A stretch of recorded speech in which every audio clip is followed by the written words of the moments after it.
I have this kind of like a deep pad sound. I listen to a lot of like deep chill out music, and this was just kind of like really inspired by that kind of stuff.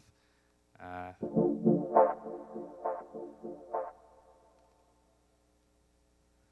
so I've used Operator for that, and I have some automation here as well.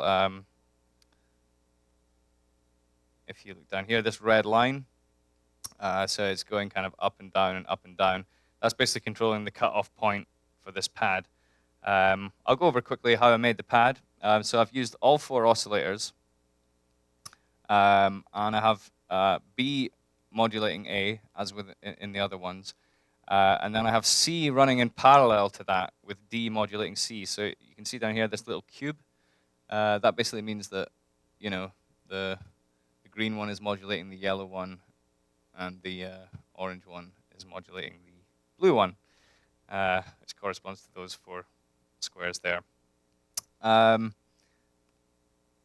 let's see. And I've got it playing in a just a D minor chord, I think. Yeah, simple. Yeah. Um,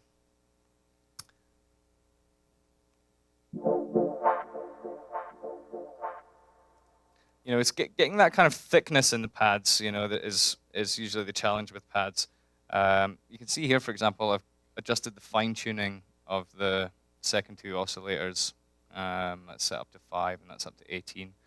Um, I've also the phase of each of the oscillators I've changed as well. So they're all starting at different points in the waveform, and they're slightly detuned from each other, um, and that gives a kind of thickness to the sound. And then when you play 3 notes at once, or 3 or more notes at once, you get even more thickness, and then you apply the filter to that, and it's just got this really kind of like almost like liquid-like texture to it. Um, okay, so I've nearly been through all the tracks.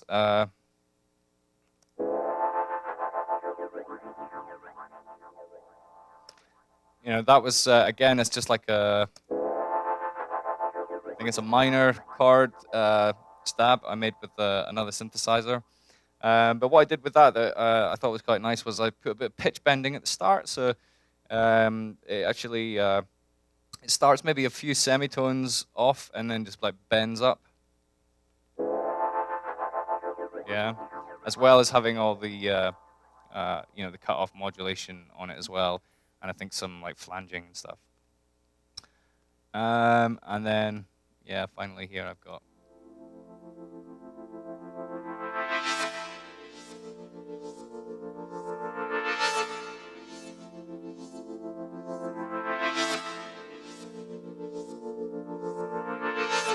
kind of a minor major kind of chord progression, which I also made in Zeta 2, which I don't need to go into right now. So, and on this last track here, basically, again, this is a PC only tool, but I'm sure this thing's like it on the Mac. There's a delay called Bionic Delay. It's very old, but it just sounds great. It has a cool kind of property whereby when you turn the feedback up to about 60%, it starts to the delay starts to grow. And so if you get it on a you get it on a knob or whatever, you can send stuff to that delay, and then you can really ride it around about that 60% point, so then it's kind of grows and swells and stuff. And basically, I sent a few of the chord stabs to that delay, and used it to build up the intensity towards the breakdown. So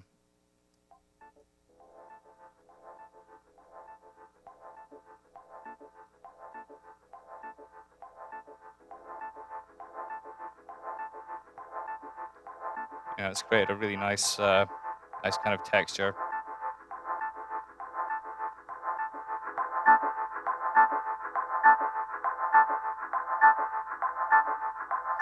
And you can you can get real precise control over it. It's really cool. Um, Yeah, so I mean that just about cover that. I guess that covers like all the all the elements in the track. I'm sorry, as I say, some of the synths I used, I wasn't able to like demonstrate here because I could have showed you some really cool techniques with that. But hopefully next time I'll be able to show you some stuff there. Is there anything anyone wants to ask? Any questions?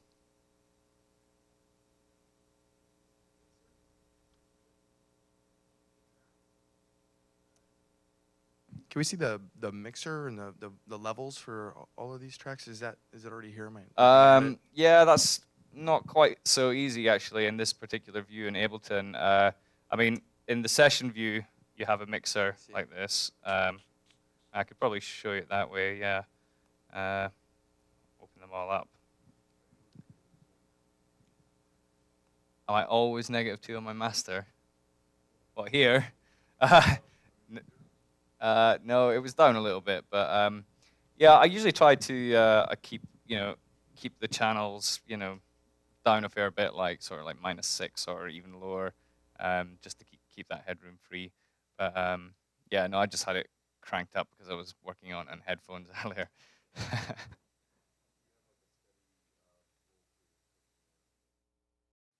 Do you have a steady roll for your kick and bass, like where you're setting the levels? A steady. Like do you have a roll? Like some people say negative 12 for a kick, negative 10 for Um, bass. Not really, no. I just kind of, yeah. I mean, I tried to give myself some headroom, but I don't have a strict rule on it. Yeah.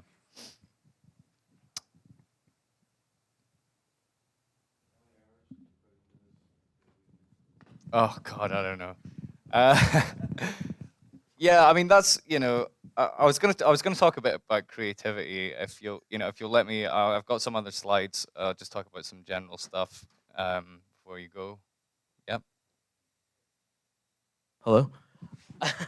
I'm pretty interested in what you said before when you said you would build your track without any drums at Uh-huh. the beginning. Yeah. Do you have any other like So little secret things that you do? well, yeah. I mean the way I've got a few other tracks I've been working on at the moment, and I've been working on recently. Sorry. Where I've worked that way, and like a good way to work quickly would be I would say to get a 16 or 32 bar loop. Like I say, start with like no drums or maybe just a hi hat or something just to give the rhythm, and then build up lots of melodic layers and stabs and like kind of question and answer stuff. You got your stab at the start of the bar and then something kind of at the end of the 4 bar section. Maybe some glitchy noises, just like lots of texture and lots of layers, but like don't worry about the drums or whatever. And then take that 1632 bar loop once it's sounding nice and full, and then duplicate it into another loop, and then take out lots of the sounds. So because there'll be a new combination of the tracks you've already made that you haven't heard together on their own yet. You know what I mean? Because you're just adding one after another. And you kind of duplicate it and start taking some of them out, and then you have like a new sound space to work in, and then add more sounds to that. And if you do that 3 times, and obviously, in one of them or two of them, put some drums in and a bass line and stuff, then you have kind of like three distinctly different sort of 32 bar loops, which are like roughly a minute a piece, and then to then arrange the track, it's really just a case of like joining them up, with automation and stuff like that. That's quite a good way to work. Yeah, I mean, if I can, I mean, I've just got some slides. I won't take too much more of your time. I know it's like 5 to 10. I'll just whiz through some of these. Um, I was just going to talk a bit about creativity because that's it's a big thing. I guess we probably all struggle with unless you're really fortunate and you can just like knock out a track every day, like Mr. Bill. Anyone know Mr. Bill from New Zealand? Yeah, the guy's an absolute genius. Like he makes the most like technically brilliant, emotionally deep like music I've ever heard in my life. He's got 125 tracks on SoundCloud.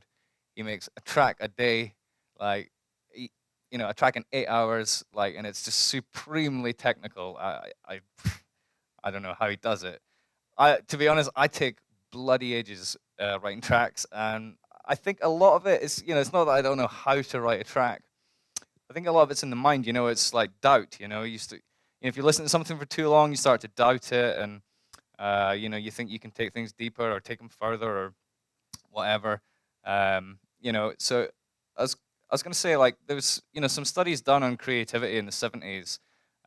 They were looking at like what made people creative as opposed to people who uh, thought they weren't creative. I mean, I think everybody is ultimately creative, but um, and they found that like the really creative people, the things that the kind of attributes that they had, they weren't necessarily more intelligent or from a wealthier family or whatever. Nothing like that. They found that basically the people who were most creative were able to get themselves into a particular mood, and that mood was like playfulness. And they distinguished between kind of what they called like an open mind state and a closed mind state. Um, you know, Characterized by these kind of attributes. An open mind would be playful, experimental, like, no expectations about what's going to happen as a result of your actions. You're just doing it just out of curiosity. It's kind of just like fearless and fun. Whereas people who couldn't be creative so much, they were more kind of serious and goal orientated and, very kind of logical and formulaic. And, it's really kind of like a left brain, right brain kind of thing. And there's a fabulous talk on YouTube by John Cleese on creativity, and he talks about this in a lot more detail. And he said that they actually found that the quickest way to go from a closed state of mind to an open state of mind is humor.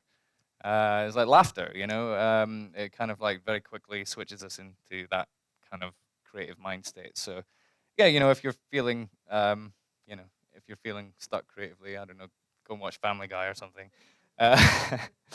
Uh, yeah, and one of the things I've been thinking about recently in regards to creativity is, as I was saying about everything being vibration, the human body is really a kind of itself is a kind of like vibrational kind of matrix, but it processes, absorbs, and transmits vibrations. And some of the things that you might think as like inputs would be, thoughts, like other people's thoughts, our own thoughts, information and media, food and drink, our environment, and any kind of like art or music and stuff that we enjoy. So think about all that. Think about it vibrationally. Like I started thinking about like my food and drink, for example.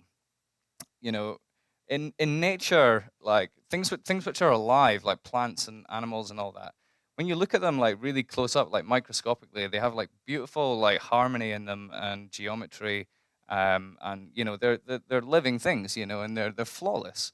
Um, but a lot of the food we eat has all that harmony like hammered out of it. Things like bread and biscuits and whatever. All the kind of junk food that a lot of people eat. All that harmony is kind of hammered out of it, and it's actually vibrationally like very dissonant. So I think like like raw foods and organic foods and stuff like that are. I mean, obviously you get that advice from anyone, be healthy kind of thing, and that's something that's big for me right now, basically. Um, but if you think about it vibrationally, as a musician, you're creating vibrations. So you need to be absorbing the best quality vibrations you can from your environment, I think, to create the best quality vibrations you can. And food and drink's a big part of that, and obviously art and music and information. I'm very picky about what I will look at now on the internet, because you can't really forget that shit. Once it goes in, it's in you. It's part of you. It's part of your vibrational structure. So I don't watch the news or anything like that anymore because it just doesn't do anything for me. It doesn't really help me make music. Um, that's my baby girl, by the way. Having fun with paint, and it's messy, and sometimes to be creative, you gotta get your hands dirty, and just kind of have fun, not really care. One thing I found really, really good, I would highly recommend, is keeping a journal. I started doing this maybe 3 months ago. It's like it's just been amazing. Like the stuff that comes out, I do it as soon as I get up in the morning. I make myself write a couple of pages. And at first, that was all I was doing. I was just writing 2 pages in the morning. But now I have it like by my side when I'm making music, and when I get a good idea, I write it down. And one thing that's really helped me to do is like really clarify my intentions. And of course, your intentions are extremely important, because the more precisely you can clarify your intentions, then the more precisely you can create the kind of life and the kind of reality that you want to create. Um, meditation and yoga, just basically the ability to get yourself into a completely calm, clear mind. Really good, because as I say, like, I'm not making egotistical music. I'm trying to go deeper than the ego. So if I spend all my time thinking about stuff, then I'm not gonna have much awareness of those deeper vibrations in my body and my soul and things like that. So I try to do meditation and yoga as often as I can be bothered. But I try to do it as often as I can, basically, and just clearing the mind, can really help. Exercise, still struggling with that one, but I'll get there one day. Laughter, appreciation, really appreciating things. Appreciate a flower, just, the flowers are amazing, but, have you ever looked at one for more than about 5 seconds or 10 seconds, the same with like art and stuff like that, like really let it into you, and you're letting those vibrations in, and then you have a better set of vibrations within you at your disposal for making music. And yeah, the bad habits, self-limiting beliefs you talked about, being judgmental, judging other people. When you judge someone else, you're blocking out a whole spectrum of stuff from your own being. You're kind of pushing it away, and I try not to judge people, and just not to be too serious about things, and just kind of let it in, just appreciate things for what they are, and it will give you more to work with creatively. I'll talk about that. I was going to talk a bit about relationships between geometry and all this kind of stuff, but it's 10 o'clock on a Thursday night. I'll leave that for another session. Yeah, it's 10 o'clock. So thank you all. Thank you all for coming and listening.